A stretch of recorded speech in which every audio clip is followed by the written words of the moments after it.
Friends, welcome to channel. मैं आज एक नए क्वेश्चन के साथ हूँ जो इन्फानाइट सम के बारे में पूछ रहा है। एक सीरीज का क्वेश्चन है इन्फानाइट सम का। तो चूँकि मैं रियल एनालिसिस का एक कोर्स मैंने शुरू किया हुआ है, तो मैं चाहूँगा कि आप उस कोर्स को फॉलो करते रहें। जब उसमें सीरीज की टॉपिक्स आएंगे तो आप इससे और भी अच्छे से, जो मैं इसमें टर्म्स यूज़ करूँगा उनको और अच्छे से आप जान पाएंगे। आप इन वीडियोस को शेयर करिए और मेरे तरीके को, अगर आपको मेरा तरीका अच्छा लगता है तो मेरे को ज़रूर कमेंट करके बताएं।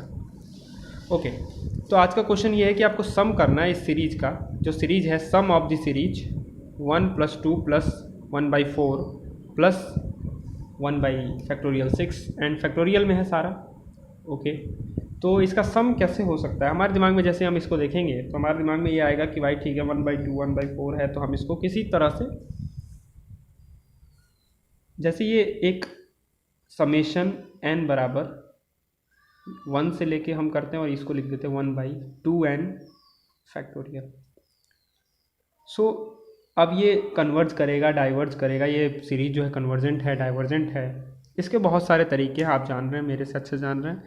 आप इसको रेशियो टेस्ट से प्रूव कर सकते हैं, आप इसको सिंपल जैसे जितने भी चीज़ें हैं वो आप उनसे कर सकते हैं, इसमें कोई दिक्कत नहीं है। अब मैटर ये है कि आप इसका सम निकालना है, आपको कन्वर्जन डाइवर्जेंस नहीं बताना है, क्योंकि डायरेक्ट बोल दिया है कि सम बताइए। इसका मतलब है कि सीरीज पहले से कन्वर्जेंट है, नहीं तो कन्वर्जेंट नहीं होता तो हम सम के बारे में बात ही नहीं कर सकते हैं। ये सारी चीज़ें मैं डिस्कस करूँगा जब मैं उस टॉपिक पे वीडियो बनाऊँगा।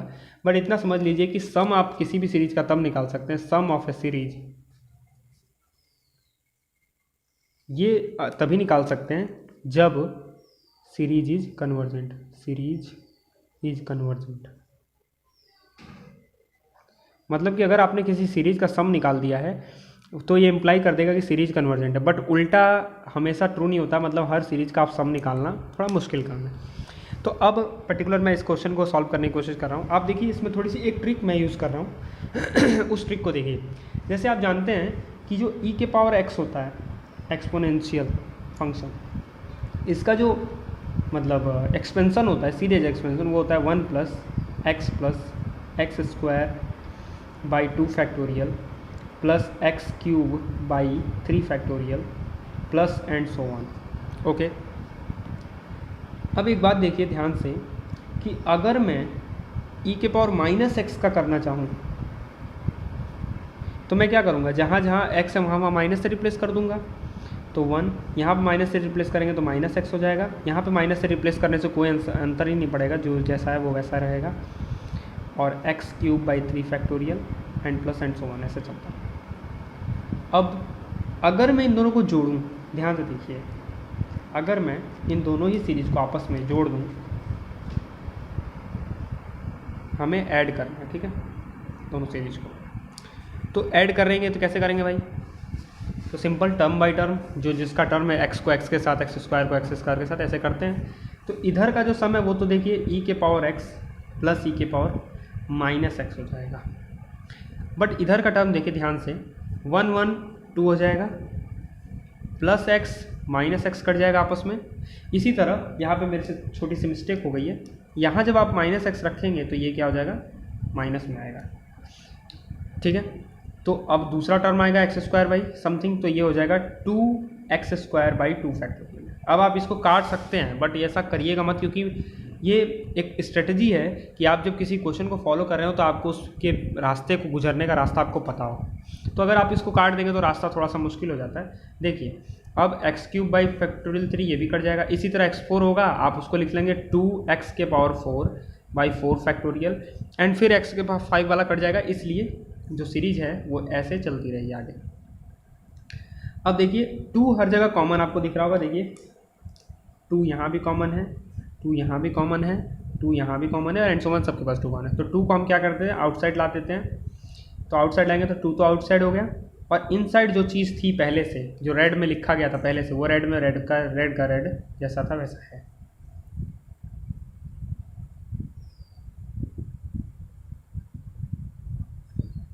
अब आप समझ गए होंगे कि असल में जो रेड वाला है उसको मैं रेड से ही लिख दे रहा हूँ एज इट इज़।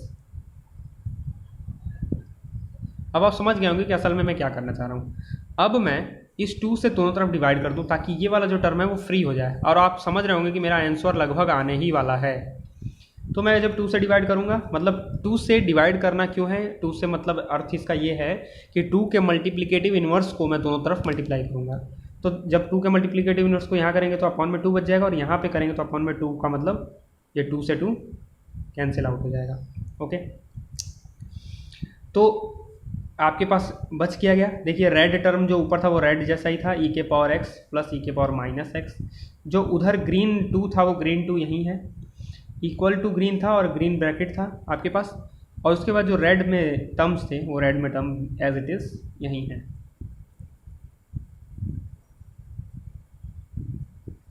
ये रेड ब्रैकेट बंद। अब देखिए यहाँ से शुरू होता है कि आपको ये आंसर आ चुका है आपका, अब आपको बस ऑब्जर्वेशन करनी है। आप देख पा रहे होंगे कि आंसर कैसे आ गया। आप दोनों क्वेश्चन को और इसको मिलाइए। आपके पास यहाँ क्या है, e के पावर x प्लस e के power minus x by 2, 1 plus x square by 2 factorial x के power 4 by 4 factorial and so on. और ऊपर देखिए आपके पास क्या है, 1 by 2, 1 by 4, 1 by 6, 1 by 2 factorial, 1 by 4 factorial and so on, ऐसे चलता रहेगा। तो आप समझ गए होंगे कि अब मैं अगला स्टेप क्या करने वाला हूँ, पुट x इक्वल टू 1। जैसे ही आपने x इक्वल टू 1 पुट किया, आपको यहाँ देखिए x इक्वल टू पुट हम ग्रीन से करेंगे, ग्रीन से पेन से लिख देता हूँ मैं ऐसे, ठीक है। तो पुट करिए, ई जो रेड वाला ई था वो तो रह गया, लेकिन जो ग्रीन वाला हमारे पास रेड एक्स था उसको मैं ग्रीन 1 से रिप्लेस कर दूंगा। इसी तरह प्लस ई के पावर माइनस ऑफ 1 हो जाएगा ये, एम आई राइट, और डिवाइडेड बाई जो अपना ग्रीन 2 था वो ग्रीन 2 तो यही रहेगा। अब देखिए इक्वल ग्रीन ब्रैकेट ग्रीन, जब यहाँ पे रखेंगे आप हर जगह तो 1 जो था वो रेड से रेड रहेगा, लेकिन यहाँ पे आपने जैसे ही 1 रखा तो ये हट गया, सो आपके पास ग्रीन वाला 1 बच गया, और अपॉन रेड 2 फैक्टोरियल प्लस इसी तरह यहाँ पे green 1 divide by red 4 factorial plus and so one, bracket closed.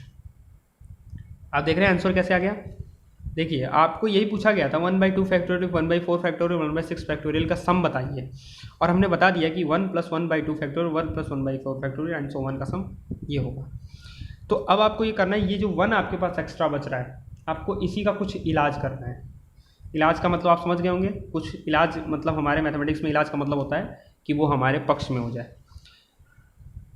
तो जो अपने पास ये सब चीज़ें थी, ई के पावर ग्रीन 1 प्लस ई के power minus green 1 divide by green 2 equal to, अब देखिए 1 यहाँ था और 1 यहाँ, देखिए मैं क्या कर रहा हूँ, 1 के एडिटिव इन्वर्स को इधर भी जोड़ रहा हूँ, इधर भी जोड़ रहा हूँ। तो 1 का एडिटिव इन्वर्स -1 होता है, और -1 को जब मैं इधर जोड़ूंगा तो मैं इसको ग्रीन से जोड़ रहा हूँ, -1 को यहाँ ग्रीन से मैंने जोड़ दिया, प्लस कर दिया। सिमिलरली जब मैं -1 को ग्रीन से यहाँ जोड़ूंगा तो यहाँ पे कट जाएगा आपस में, आपके पास क्या बच जाएगा, तो देखिए रेड वाला बच जाएगा 1 प्लस ग्रीन वाला 1 डिवाइडेड बाई 2 फैक्टोरियल, रेड वाला 2 फैक्टोरियल है, प्लस ग्रीन वाला 1 डिवाइडेड बाई रेड वाला 3 फैक्टोरियल। ऐसे आप चलाते रहेंगे, कोई दिक्कत नहीं है अभी यहाँ पे।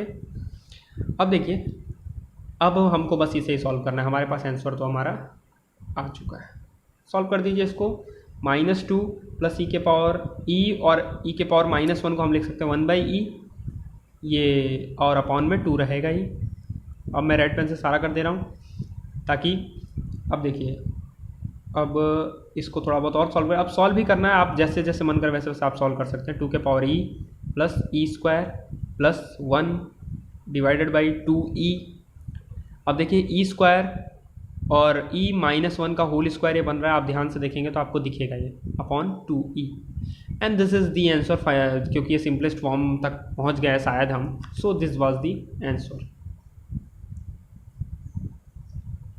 तो ये क्वेश्चन आपको कैसा लगा, आसान था, हार्ड था, मेरा बताने का तरीका कैसा लगा, और ये जो मैंने रेड और ग्रीन पेन से पहली बार यूज़ किया, ये मेरे दोस्तों ने भी किया, सो आप इसको ये बारे में भी बताएं कि मैं ये करूं या ना करूं।